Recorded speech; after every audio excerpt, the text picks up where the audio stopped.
I think we should start two. Okay. Uh, wait, we need that introduction slides and all. Okay, live streaming now.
All right, maybe I can share the screen then.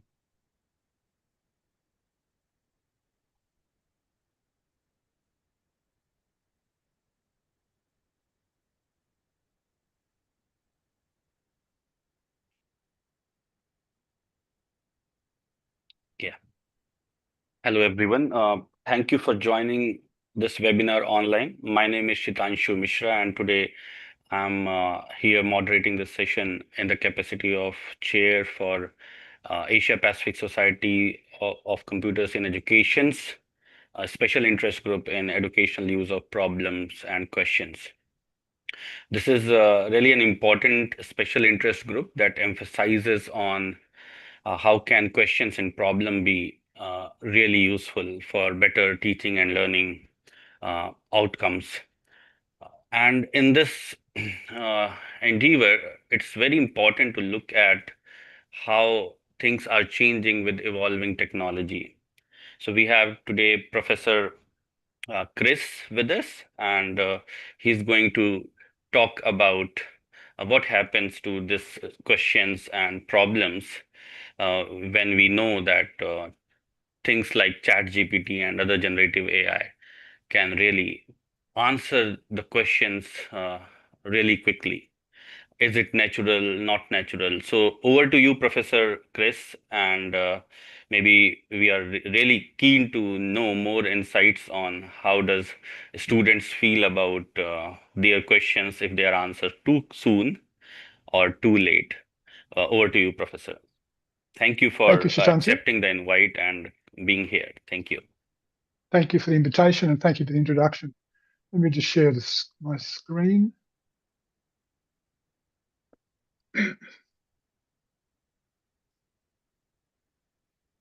Okay. Good morning or afternoon, depending upon where you are. I don't think there'll be anyone in a space where it's good evening. I'm located on the Gold Coast. Chris, And I think your main slide screens is not shared. I can see your notes screen. oh, sorry, I had the wrong one. Let me do that again.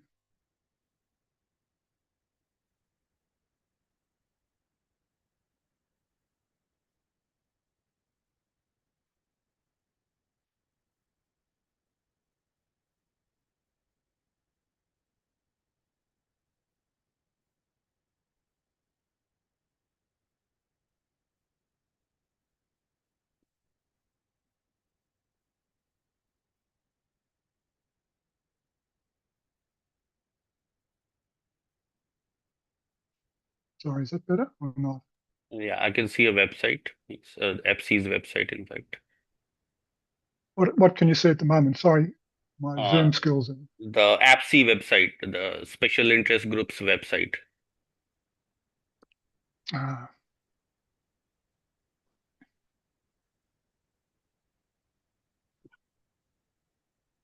try again.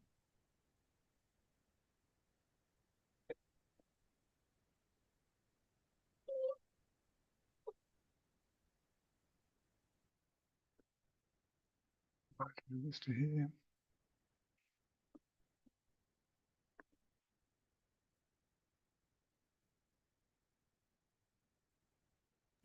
So these are the notes slides. Yeah, I'm not getting my second screen up for some reason.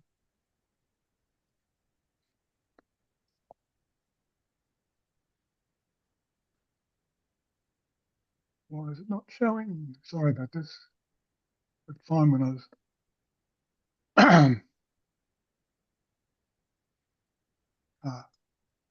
Is that better? No. And Oh, you, yeah. maybe you can stop Is that sharing. Yeah. is that there? That's it. Okay, thanks. Sorry about that. I'm Yeah. demonstrating my poor Zoom skills. But you need to make it full screen. This one. Yes. No, don't zoom in. Yeah, so just click on that full screen button on the top left, the green one, if you hover on this window. Top left. So can you hover on this presentation? Sorry. No. Okay. So can you Yeah, see the? yeah, it's working now. It's okay. It's It's It's okay. okay. All right. Okay, let's. Apologies about that. Yeah. Yeah. Good morning, good afternoon, depending on where you are. I'm located on the Gold Coast, and I acknowledge the traditional custodians of the lands upon which we're all located today. Pay my respects to elders past and present, as well as to all Aboriginal and Torres Strait Islander people. I am fortunate to be working on the Gold Coast, which is situated on the land of the Kumeri peoples, part of the Yungan language region. Webinar, I hope, will provide some provocations that is useful for this particular group around problem posing and questioning in digital environments. And to set the scene, I need to sort of go back and help or position myself in a way that at least gives you some indication of where I'm coming from, what my mindsets and biases are. And it takes us all the way back to 1968 when I first began to use a computer. It was an IBM 36050 in terms of computing grunt. It's puny compared with what we've got in our phones and laptops today, but it was significant at the time. Just as a background and more for amusement, perhaps, I was using a program that analysed NMR spectra of organic molecules, believe it or not. The sample solution, when you do this sort of work, is placed in a thin glass tube, put in a strong magnetic field and spun at high speed, then scanned with radio frequencies. NMR was a precursor to MRIs, and as you probably realise, MRIs don't spin patients, they actually spin the magnet instead. So back in '68, when I was using this particular computer, you never actually saw it. You submitted things in a box of punched cards.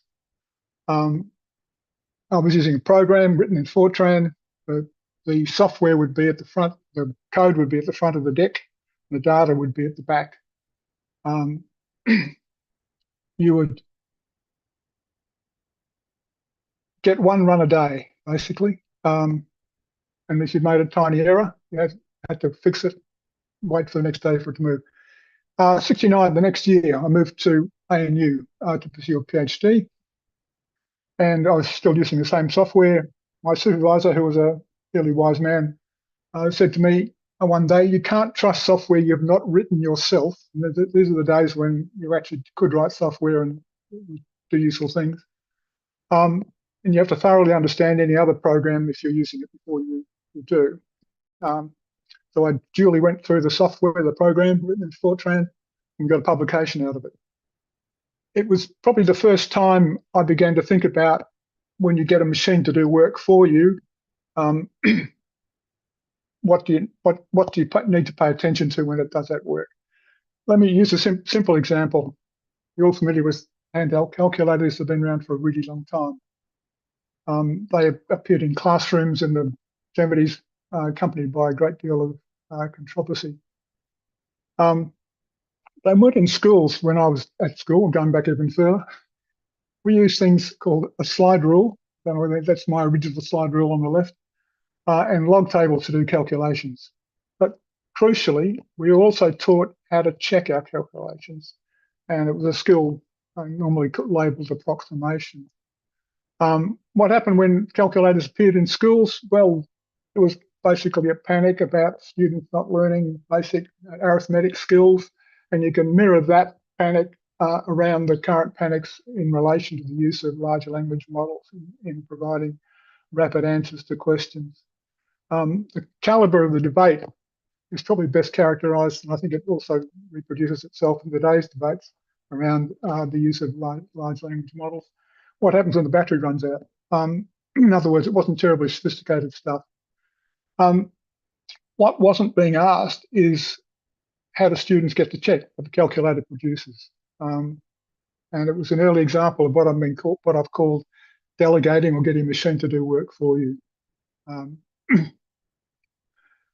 I can recall way back then I was teaching undergraduate chemistry and we'd have a problem on the board, on the blackboard.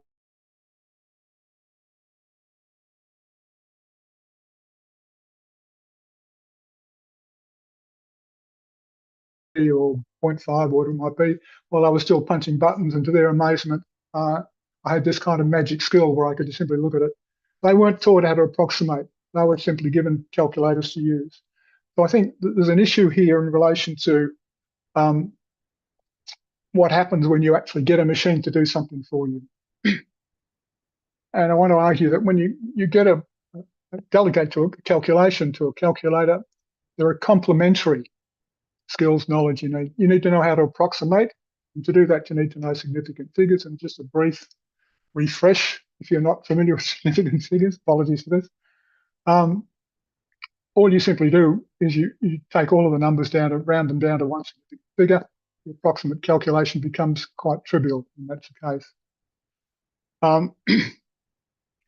So that's a really simple illustration of delegation of work to a machine and the complementary skills knowledge you need to be associated with it. Here's some delegations of work to a machine. I know these might sound sort of trivial, but they're actually quite important.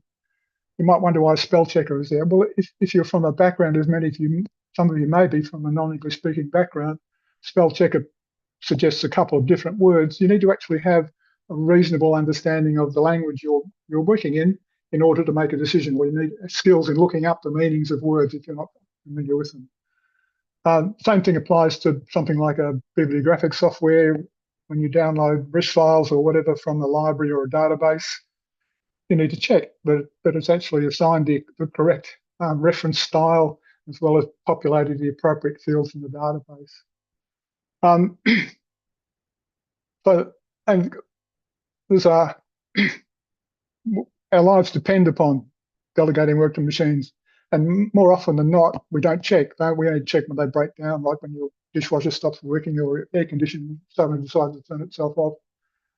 The most interesting machine, though, that I want to talk about today happened in November 22. New machine on the block, ChatGPT. Prior to that, I'd been playing with OpenAI, OpenSandPit, and had a sense that this was actually something that was actually seriously significant. And I set about trying to alert some of my colleagues to the significance of these developments. And it wasn't until November when the chatbot was released that people began to pay attention. And you're probably well aware of the kind of take up and the rapid adoption of making use of these large language models that took place. There's an interesting aside here that I think is just worth noting. The labels and terms that are used to describe things like ChatGPT and large language models are reasonably accurate descriptions. That contrasts really quite sharply with the early history of AI. At the 56 conference in Dartmouth, when this field was basically spawned, or spreaded with being spawned, although you go back further, the two key labels that were in play then were cybernetics and automata theory. The two labels were not terribly effective at attracting funding, and that's where the term artificial intelligence was coined, and it proved to be quite spectacularly successful in attracting money. So it relates to a an era that was captured by a guy called Drew McDermott, and the notes are in the slide deck if you're interested. Lovely paper called Artificial Intelligence and Its Natural Stupidity, where it was detailing the wishful naming that was going on. But when you look at the contemporary space we're in now, ChatGPT is quite a good descriptor. Chat's a chatbot. G for generative, it produces stuff, been pre-trained on large volumes of text, and the key architecture involved in the way it operates is the transformer.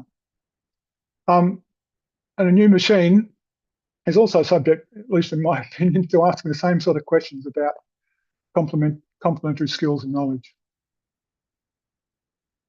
So what we need to be thinking about is what happens when we get a machine to do work, when we prompt a large language model.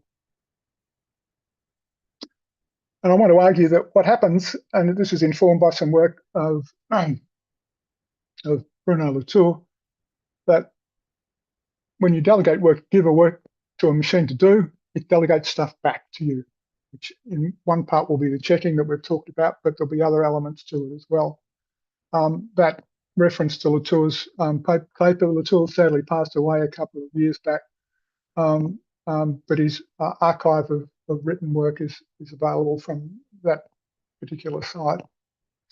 But in more detail, he argues a really interesting sort of line, a line that is not common, doesn't really appear very much in discussions and debates about these sorts of issues. But he argues that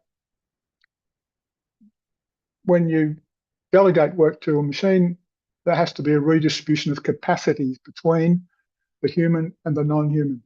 So in simple terms, when you open up a large language model sitting on your browser perhaps or on your phone, it does nothing until you actually start typing text.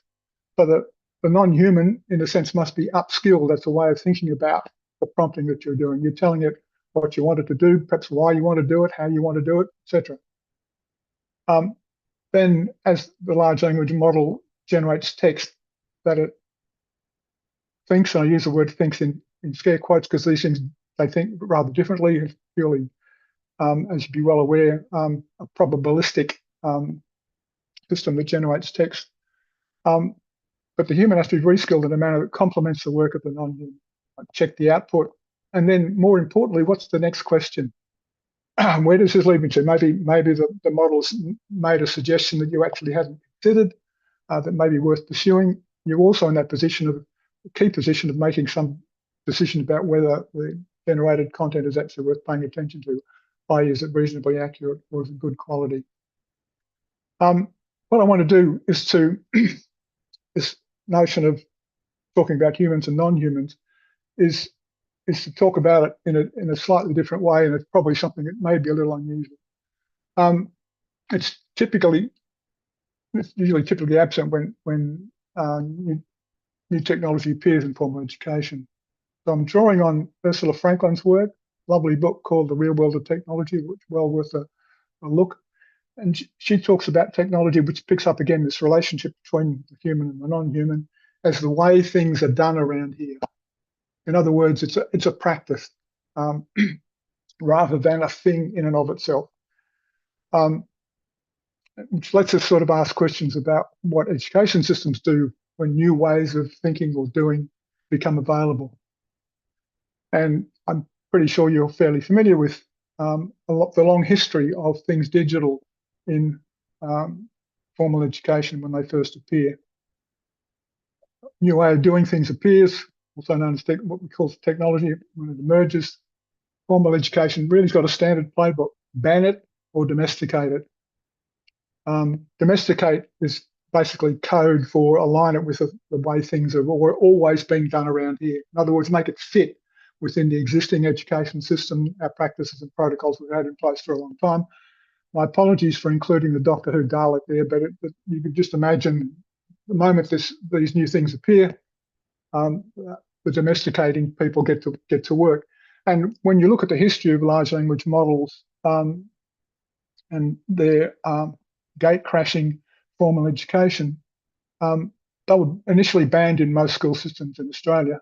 A notable exception was South Australia, which actually embraced this in interesting sorts of ways. And there's a you'd be probably familiar with in your own countries the kinds of reactions that there's been both at a university level and at a school level in relation to dealing with it.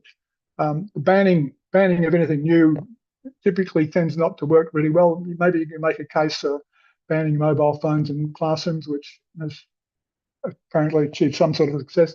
But usually the effort from formal systems is to try and to engineer what's going on in a domesticating, trying to domesticate rather what this new way of doing things is offering. I've been using, and this is an aside, I've been using large language models quite deliberately, the label, because I think it's very easy for people to slip into more generic use of the term AI. And just to remind ourselves that there's an awful lot of AI that is not large language model use. If you've been keeping any track of any intellectual field, ranging from history to biology, protein chemistry, archaeology, whatever, the role of AI in these spaces has been really quite astounding. What we're talking about today is that little pink thing in the middle of that Gen AI space. And as I said, it's often people, I think, casually use the alternative label calling it AI when in fact that's a better descriptor for that much larger field of activity that's going on. Anyway, getting back to large language models. When I first started using ChatGPT way back, it became pretty apparent, thinking in this complementary skills knowledge space, that there were three things that that were necessary in order to get this delegation to work. The first is really, really important. It's where a lot of misunderstandings and misconceptions derive from. You need a robust understanding of how these things are built and how they work. The good thing is that the language models themselves are actually quite good at detailing that very detailed, and you can ask them lots of questions about what particular terms mean, talk about tokenization, construction of gigantic vector spaces, etc., and particularly how the transformer architecture works, which we won't be worrying about today. I've used the word craft there quite deliberately. I think there's a lot of use of things like literacy and skills, which sort of indicate some sort of fixed point where once you've got the skill, you're okay. I think craft is a little different because it gestures to the need for ongoing practice, getting better at what prompting is. So you end up with the refinement, development of your skills over time. It just keeps progressing. This is particularly important when the thing you're working with is moving at the same time. So they're the three, and I think the last two are a lot harder to think about. It's easy to point to them and say, you've got to have prompting craft, and you've got to have an ability to judge quality or a way of judging quality, and if you don't know whether the output is accurate or not. So thinking about that is going to be an important part of how we progress this particular discussion over time. There's a useful distinction around the last two complements that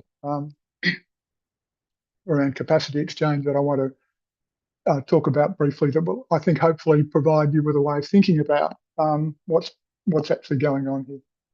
It's a categorization developed by Eric Brynjolfsson, and I think it draws attention to questions and speculations that have blossomed in that time since November 2022. Here's a diagram he uses in the Venn diagram he uses in that paper. The big green circle is stuff that humans do that machines don't help with at this particular point in time. The dark green circle, I think, is a really interesting one. It's where actually most of the activity, along with the accompanying moral panics, have occurred. You can ask, can LLMs write essays? Yep, they can. Can they do policy documents? Sure. What about rubrics and lesson plans? No problem.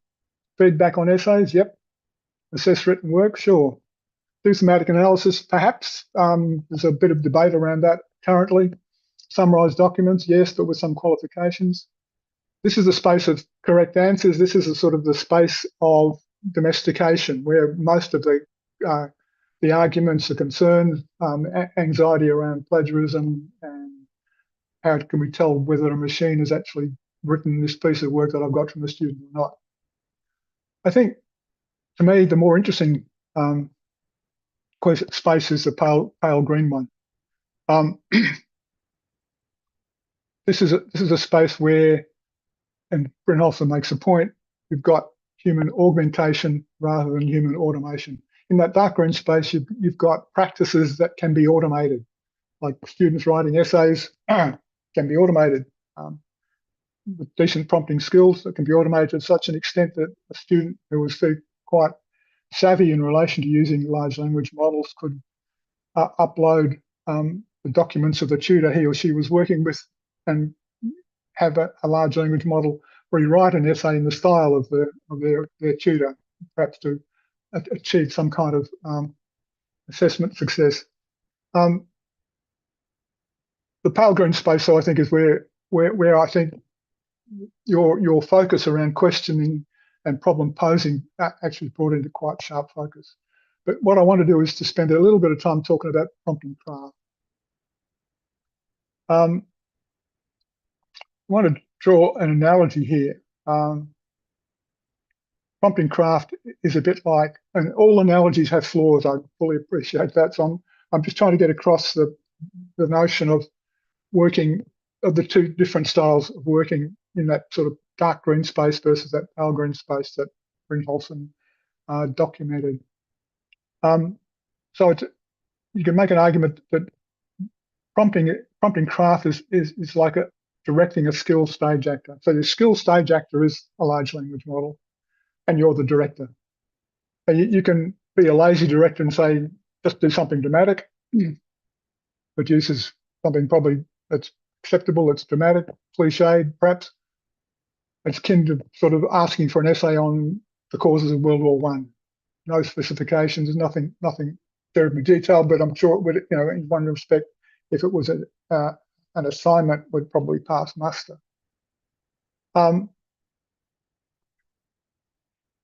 good prompting, on the other hand, doesn't try and control the actor. It tries to frame the scene so that both the human and the machine can improvise towards something meaningful.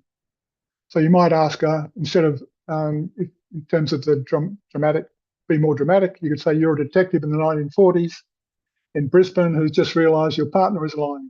So you've got a focus and you've got a context into which the language model can respond in much more detail and in more specific ways and generate unusual and perhaps surprising outcomes.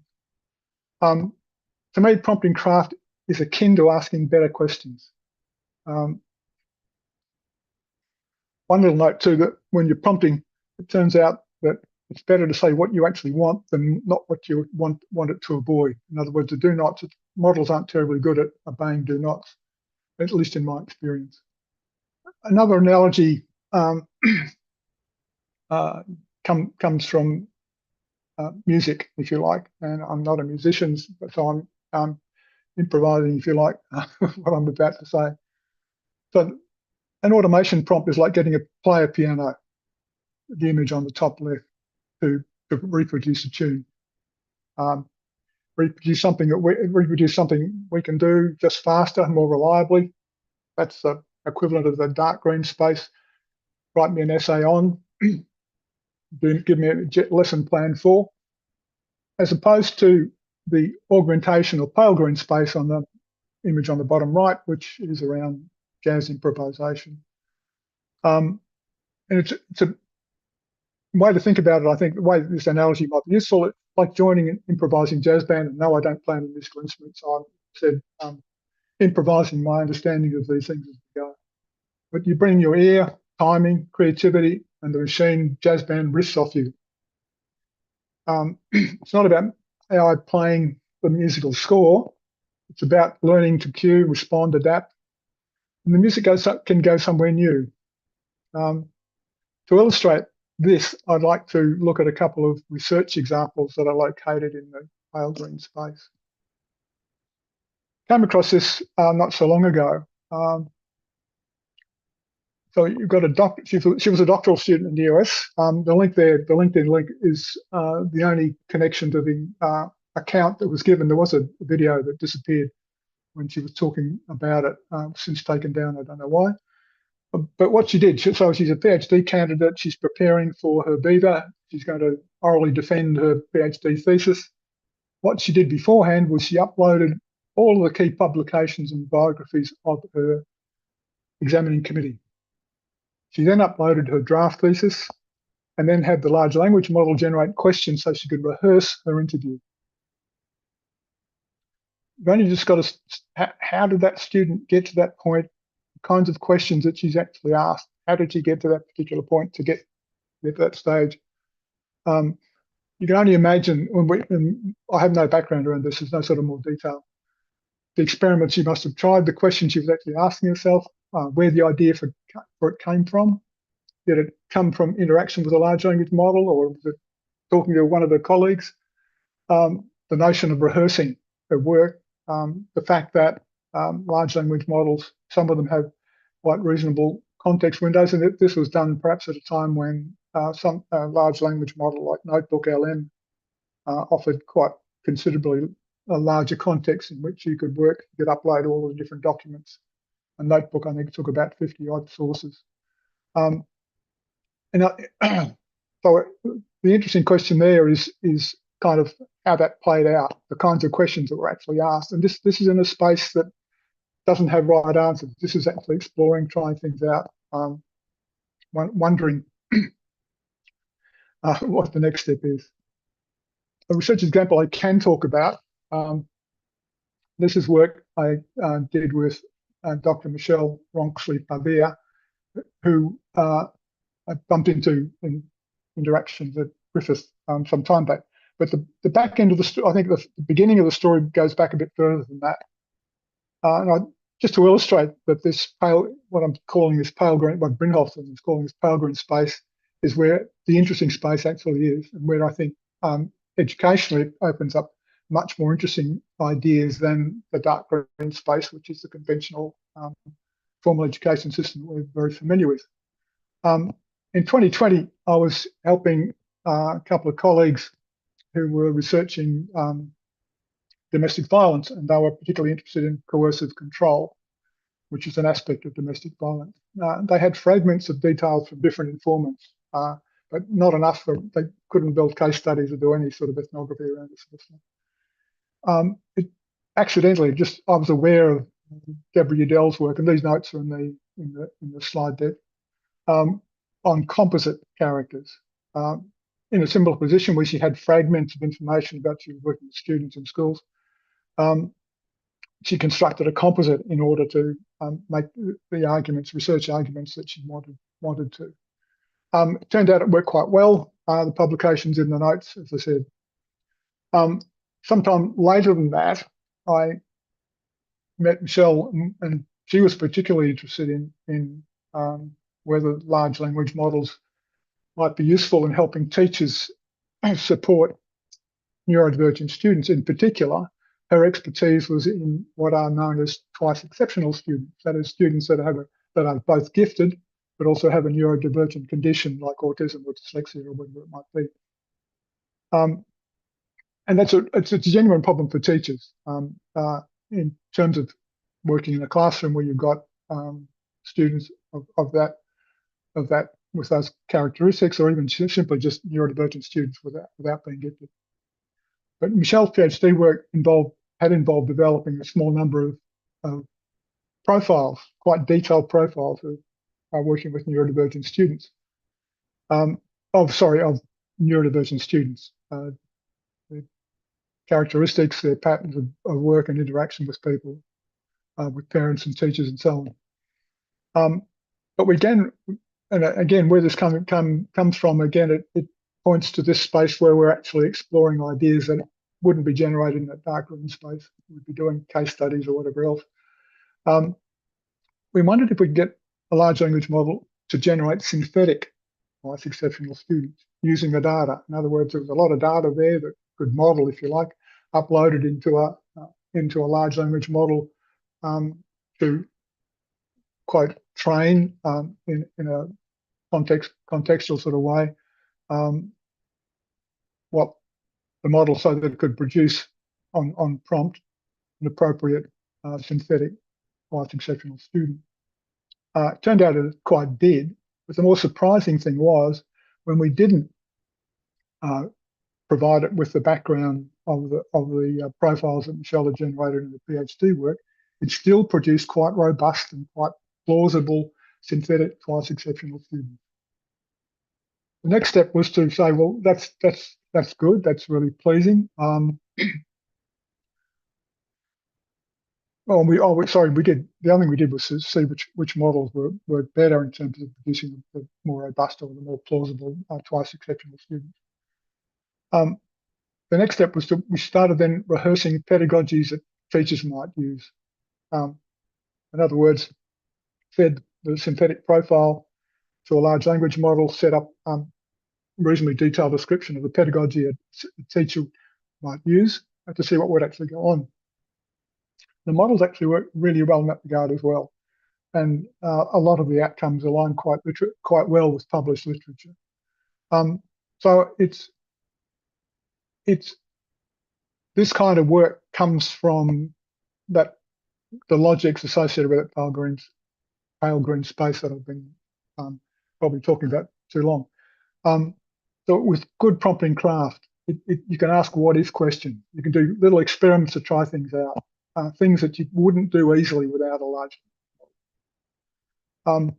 This can be fun, exciting, even playful work. Getting large language models to write in the style of particular authors, it can be quite interesting as well. But I think that we've got, so at this particular point in time, we've got the conventional schooling system that is largely focused around domestication, dark green space, trying to fit large language models into the existing system, which I think will be extremely difficult, if not impossible over time. And you've got this new space, the space that wasn't there before these models appeared. Probably might have been in terms of people imagining what would be really good if they could only, but large language models have enabled this kind of thinking to emerge, these kinds of questions to be asked, these kinds of problems to be posed.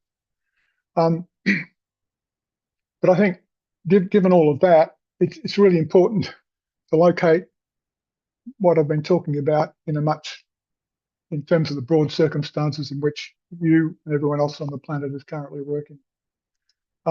If you like a situational awareness, what are the broad contexts in which these practices and so on are playing out? This is really important because I mean the constraints around doing any of this work, even the dark green spaces, is as you'd be probably well aware, quite tricky. There's a well-known quote of William Gibson's that I want to briefly mention because it's germane to what we're talking about. The future's here, it's just not evenly distributed. That quote has been used lots and lots of times. You're probably aware of the notion of digital divides, but it was another expression of that same idea.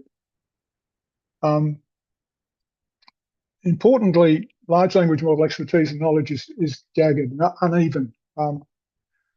In the dark green space, teachers are positioned as authority figures, as people that actually know more about large language models than students. But clearly not necessarily the case. Teachers will be dealing with, you'll be dealing with students that are better at making use of large language models than you are. And of course, there'll be students that are really quite limited in relation to their knowledge and skills in that regard. Whereas the pale green space is a more fluid space where you've got student, large language model and teacher interactions, where the relationship necessarily, I think, becomes one of collaboration. Not, I'm the knowledge figure, I know best in this regard. In other words, doing small collaborative experiments. Just purely to illustrate, again, something and it's a bit playful, if you like. And I've included the full interaction with the large language model I used, which was ChatGPT-5. And I asked it to have conduct a debate between Charles Darwin and Sigmund Freud about teenager use of social media. If you've got time, you could do it yourself and use your favorite language model. The interesting thing is it's the kind of thing you wouldn't even think of that it was a sensible thing to do. But what it does, it draws in sort of fundamental ideas from Darwin's contribution to knowledge, as well as Freud's, and around a social phenomenon that, as you'd be probably well aware, is being debated quite vigorously at this point in time. So there's a blog post I did to underline the difficulty that now faces many students. A lot of because it's such a different, there's a range of different attitudes about the use of large language models in teaching and learning, whether you should or you shouldn't, etc. Often the tutor or teacher you're working with has not declared in the teaching materials their position around AI. Maybe the institution has some position, but that may often be ignored or disregarded by an individual lecturer or tutor. So the student's extra work is they've got to work out, is this particular person I'm doing this particular assignment for, this particular task, is that particular person an enthusiast? Are they someone that wants to ban the use of this sort of stuff in any kind of intellectual work? Are they drawing attention to the critical positions around the exploitation of labour and so on that's associated with the construction of language models? Or is it a pragmatist, someone who just wants to get things done and is not terribly concerned about the use of it? So there's an extra layer there in terms of the student trying to come to terms with what it is and the assumptions that a teacher has actually made about the use of these things. I think the other thing I'm sure totally well aware of is the speed of these developments. If you can recall, if you were using something like ChatGPT back in 2023 or 2022 when it was released, the improvement that's occurred since that time has been quite staggering, at least in my experience. It's become a kind of a norm where you get, oh wow, this is quite impressive, and then the next day it's like it's ho-hum, it's routine. The population as a whole, you could say, is engaged in a large global experiment. We're basically doing unpaid product development for these large companies, but that's a separate issue. The other thing that's important, as you'd be well aware, and it's annoyingly so when it comes to web browsers, is that large language models are being integrated into things like web browsers and into software that do things like thematic analysis. So that there's almost no space that you'll find that will be free of these particular ways of working, whether it's explicit or implicit. It'll still be there. When I was thinking about the notion of building a plane while flying it, the image on the left, which is generated by ChatGPT, I came across the image. I didn't realize that when people were doing record flights of duration, they needed ground supply, and the way these planes were supplied from the ground struck me as kind of amusing. But it's a similar kind of idea of actually keeping things going while you're trying to fly the plane. I think perhaps the most important observation, this comes from history, if you like, but each new way of doing things, which some people call technology, we overestimate the short term and underestimate the long term. The difficulty we've got at this particular point in time is that the short term keeps moving on us. The short term keeps changing. The other really annoying aspect of capacity to deal with new ways of doing things how we predict how these things will actually play out. Our history is woeful. Probably some of you are aware of, I think it was the head of IBM who claimed that there'd only be a need for 2 or 3 or 10 computers in the world, or that the number of motor cars would be determined by the availability of chauffeurs. And Carolyn Marvin's wonderful book, When Old Technologies Were New, illustrates the kind of thinking that occurred when technologies like electricity and the telephone first began to appear, and the sense that was made of them at the time. And I want to suggest that that's the kind of space we're in now. And the way to do that, I want to briefly talk about the development of the motor car, the horseless carriage. So to me, we're in for a long period of horseless carriage thinking. For those of you that you probably are aware, but for the first 15 years, automobiles were just horse-drawn carriages with the horse taken off and an engine bolted underneath. For the first 6 or 7 years, most automobiles came with a buggy whip. I'm not kidding you. Holder as standard equipment.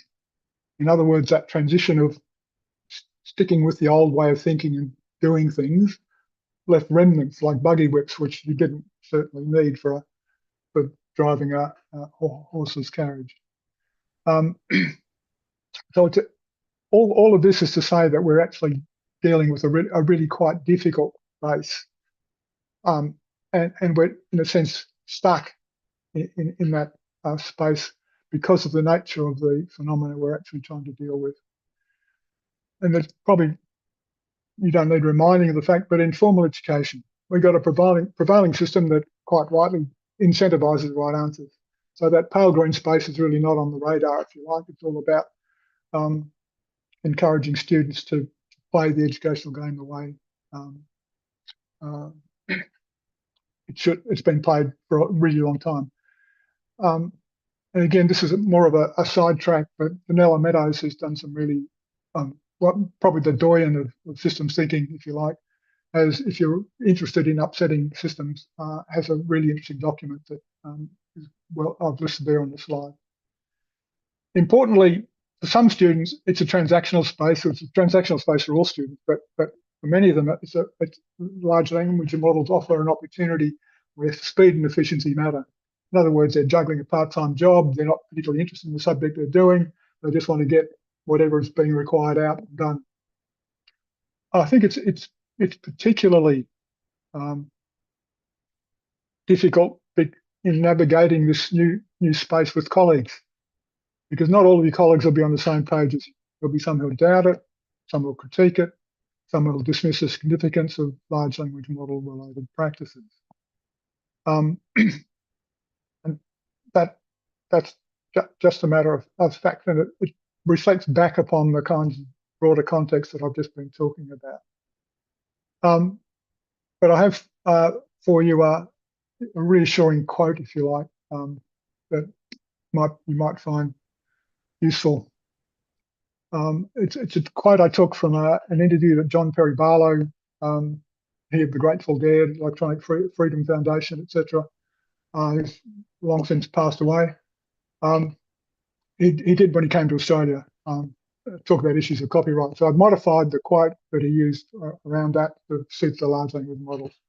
So if you allow me to read it. Sometimes when listening to poorly informed discussions about large language models in education, you can feel like you've come across a gang of shuffleboard players on the deck of the Titanic arguing about the angle of the deck, and you can't direct them to the light.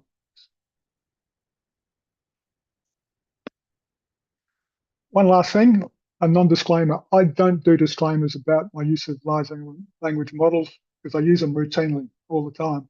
So I've got no way of knowing where ideas have actually come from that my unconscious has been chewing over, unbeknownst to me, over time. We'll move past the space of disclaimers and reporting prompts and reporting the kinds of outputs that come from them. But for the moment, we're still in that dark green space, and people are trying to engender all kinds of ways of still forcing this stuff into a domesticated space. And finally, a sincere thank you for your attention and resisting the urge to check something using your favourite large language model. And I'm happy to answer questions. Thank you.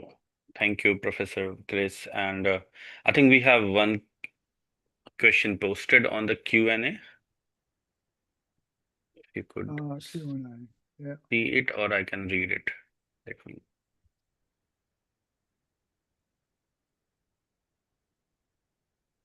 So can we argue Yeah, that? it's a really good question, and the question comes back to how you. It can be a lot of those questions can be short circuited with AI.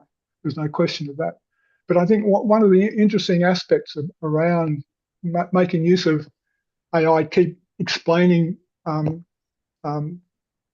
in detail a particular issue that you may be interested in, is you can keep asking for more and better explanations. You can ask for, explain to me like I'm 10, or give me analogies. There's another, which I think is also an interesting thing that can be done. This is in this pale green space. You can think about bridging pedagogies, which is, so imagine you're an individual that has a particular expertise, like say in Michelle's case, it was gifted students, but it might be that you're really good at, I don't know, baking sponges, riding surfboards, or whatever it might be. You can pose to a large language model, make connections between this particular thing that I know a lot about and this thing that I'm struggling to come to terms with. So I think, just coming back to the question,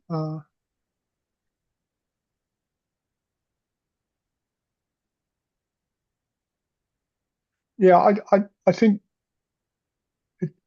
this blurring between the two is something that we're not going to be able to get away from.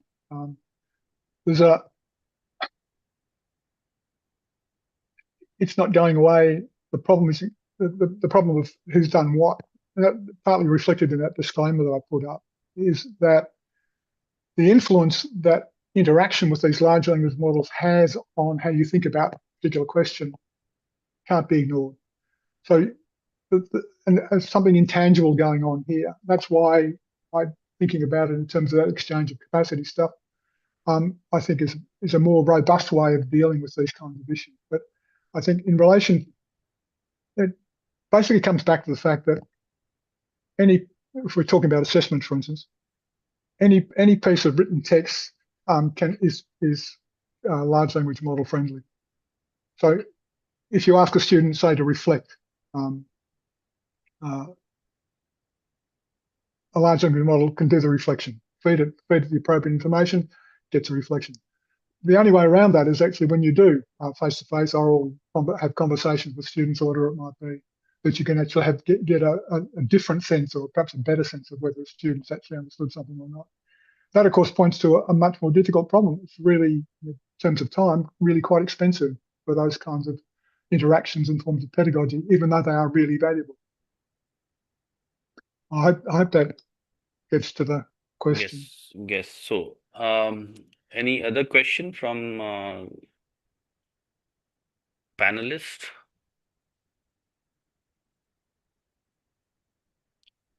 John, please go ahead.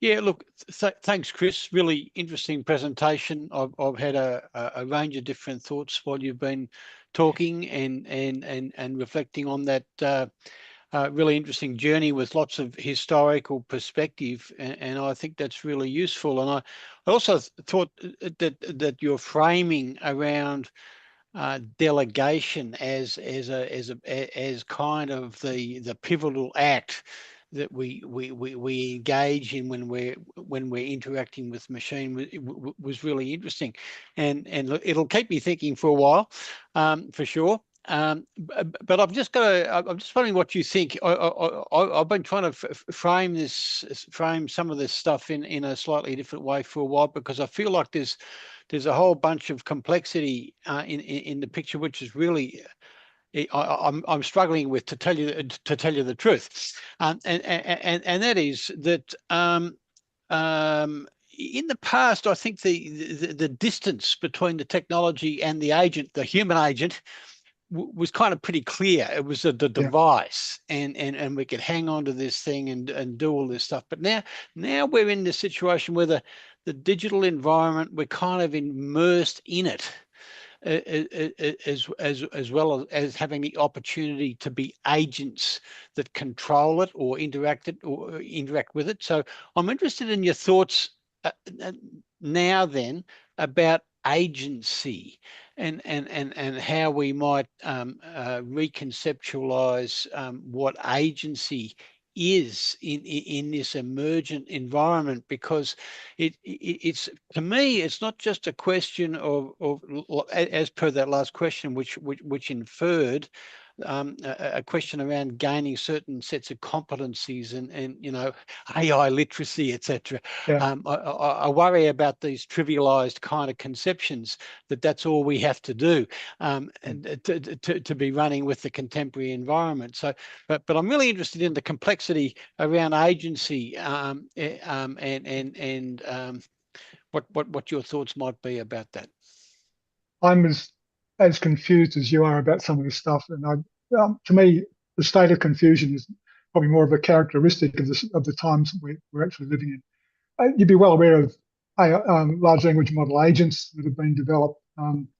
University of Sydney has Cogniti, which they use for scaffolding, teaching and learning, and so on. Interestingly, that's a space where they combine both the banned with the domesticated stuff. To me, the interesting thing around agency and around a lot of the other, if you like, what used to be human characteristics has, in a sense, all up in the air. To me, the most worrying thing is that agency is I think, a really good sort of leverage point in, but you've also got issues around what does it mean to know something. I mean, I have a large Zettelkasten on a machine that sort of keeps track of the stuff I'm interested in, makes connections, whatever else. It's not in here, but I know where to go and find it. So is it me or the machine? I think as this stuff evolves and keeps improving, and as I hope some of those examples showed, if you're developing a prompt in craft, and you're developing a kind of agency around how you interact with these models, it necessarily is something that has to keep developing. You have to keep practicing, have to keep honing.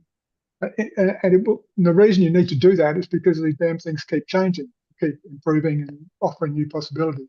I mean, for instance, if you wanted to get a scope of a particular field of research, it was a fair amount of work to do. Now you can just go to a model and say, run me a deep research on. And sure, it only goes to the stuff it has access to. It takes 15 to 20 minutes to generate it, but you've got a pristine, partially usable document that you can work from. So there's a if you like, a delegation of agency. Instead of doing the search, doing the compilation, doing the sort of the reframing of the issues, they've basically done it all for you. So to me, as I said, to me, the most interesting and playful spaces are that pale green space, in thinking differently about. So the kind of, yes, sure, we're stuck with the dark green stuff, qualifications and certifications and all the things that universities and schools are good at. But I think the more interesting work that can be done, which would improve, I think, aspects of the dark green space, is giving students an opportunity to be encouraged to work in that pale green space. To ask to generate a debate between Darwin and Freud or whoever, playful kind of work that you might imagine. To me, this is a space of ongoing, annoying questions. So your group is perfectly positioned in a way for the ongoing agenda around us. I don't think there are kind of answers in this space. I think there are sort of ways of working. And I think from the very beginning, which I think probably most of us are familiar with, the very first thing you start doing with these new things, you start playing, trying little things out, doing little experiments, seeing what works, what's surprising, what doesn't. And most of we sort of develop a folk knowledge of how to play with these things. I'm not sure that actually gets to what you're after, but I think it's difficult to get there. You know what I mean? There's not going to be a definitive answer. Yeah, I wasn't expecting a definitive answer, Chris. I just was interested in the conversation actually, and the propagation of other ideas around this. I do really like this the pale green space there, and what we might do with that, and how we might actually recalibrate, rethink what human agency might be in the pictures that we paint going forward. Yeah. So thanks, Chris. Yes. Anyone else? Maybe one question. If there are no questions, I have one, Chris. Yeah. So recently I was interacting with undergrads for some studies, and one of them candidly said that he took for granted and said that, see, nowadays the attention spans are less, and the student said in a way that it is true, it is a truth for the current times, and you can't say that it has reduced, but it is less. That's given, right? So, what do you think? The way mind works or the way learning happens, people learn, is it also evolving or changing? Or is there any fundamental truth to how people learn? And then, given the new evolutions of technology, they are just changing, but still people can go back and still learn the way they used to learn. Fabulous question, and it's a bit like John's in a way. I think when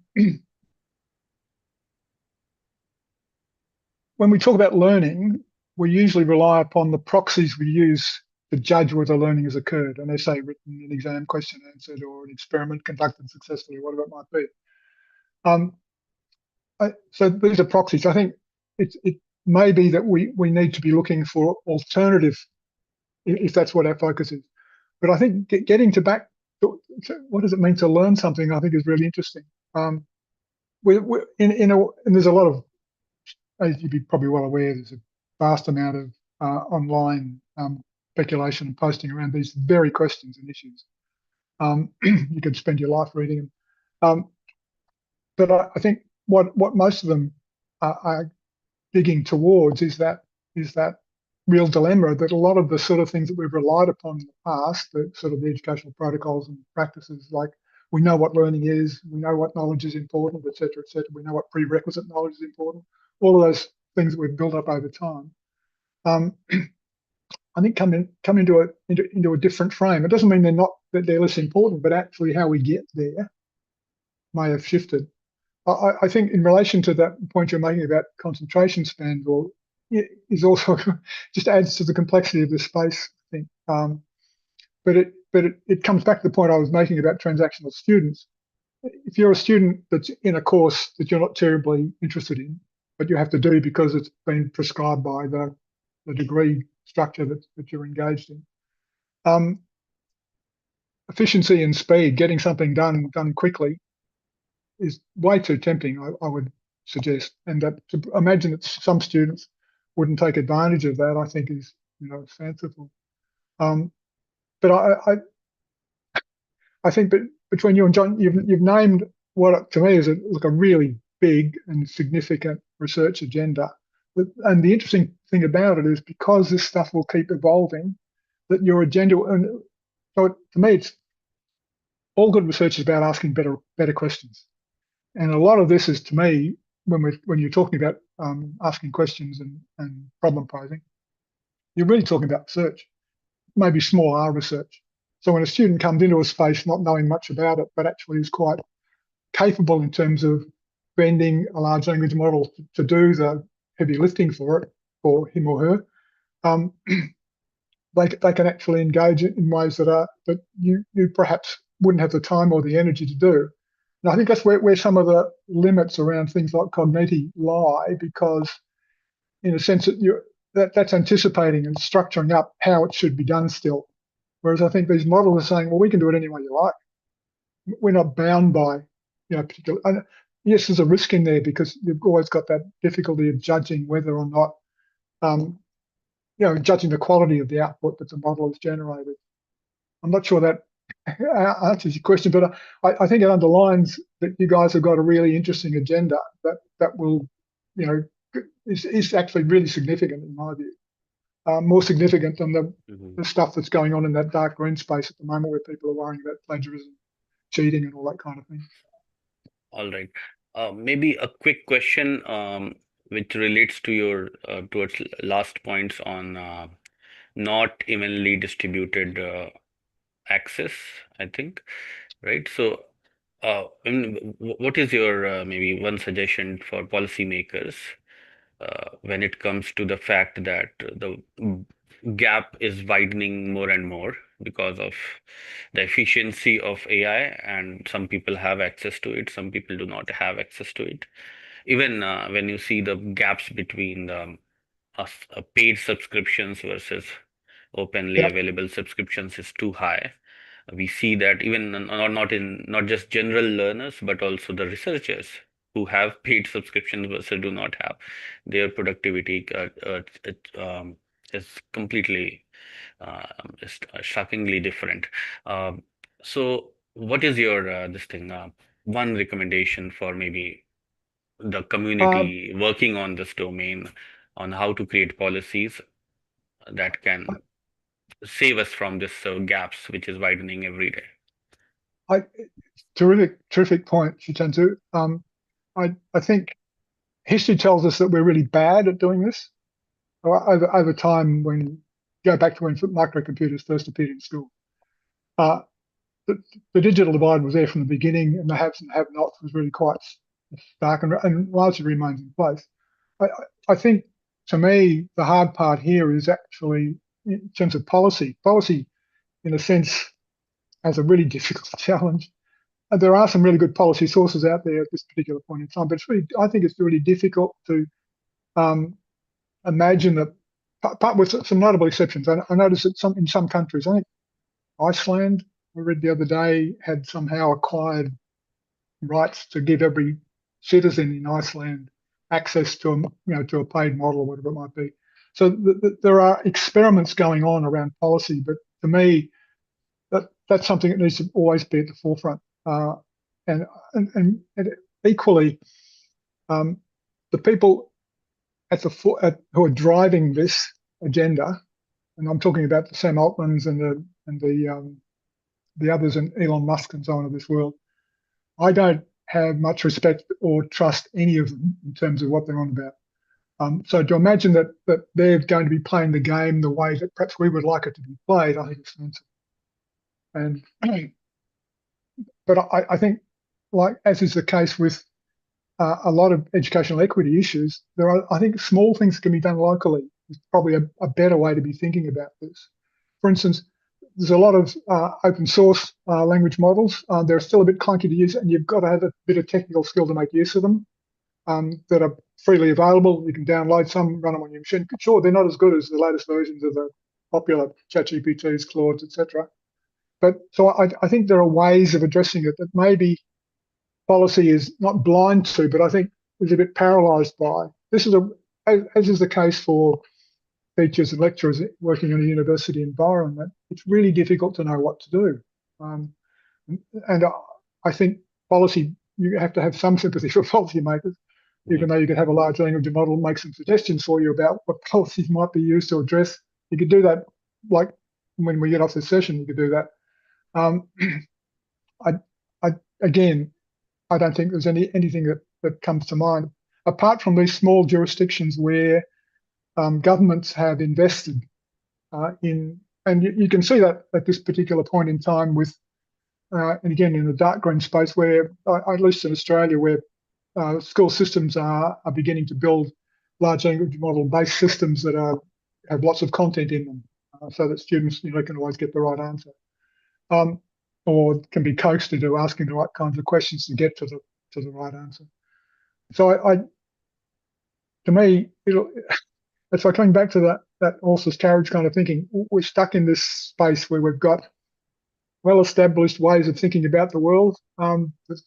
These particular developments have actually done some severe damage to. Great. All right. So I would, yeah, so maybe we can end this session now. We are 7 minutes ahead of the 10 minutes ahead of the schedule. Now, yeah, so Professor Chris, really thank you for first of all accepting the invite and really delivering the thought-provoking points here. I really learned a lot today, and hopefully everyone who is going to watch this video on YouTube later on are going to learn, and especially uh, started I really liked this point on this redistribution of responsibility, delegation, and augmentation, and this is gives a sort of holistic view of what is changing, what transactions are changing, and expectations that are changing, right? Both from uh, uh, what we are getting out of machine and what we are in terms of help, and also in terms of assignments. So machine is giving us assignments, right? So thank you, Professor Chris, and for your talk, and thank you everyone who is watching us right now live, and who will be watching us over YouTube. With this, I would like to end this session. Thank you very much. Thank you, Shitanshu. Glad. I hope some of it was useful. Thank you, everybody. Yes. Thank you.